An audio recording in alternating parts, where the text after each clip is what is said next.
Hello साथीहरू, आज हामी रोमानिया बुकारेस्टमा रहेको आराकोल डिट्रममा घुम्न जाँदैछौँ। आज सालाबेना भएर यहाँ चाहिँ भर्याङ चढेर माथि जानुपर्ने रहेछ।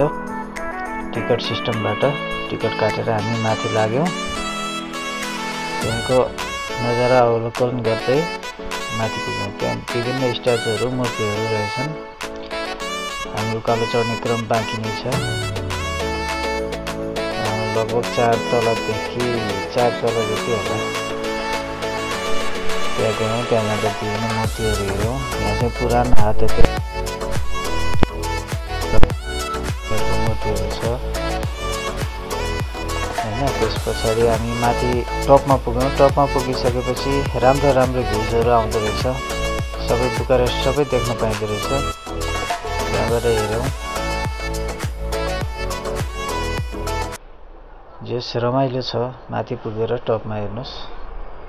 जस यहाँ आइसकेपछि माथि चढ्ने भन्दा 3 वर्ष पछाडि चढ्ने अवसर मिल्यो र त्यहाँ 4वटा कुनामा दूरबीनहरू राखिदिएको छ, टेलिस्कोप।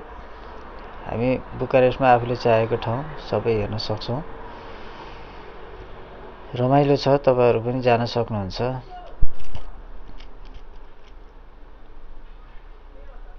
हस्त धन्यवाद।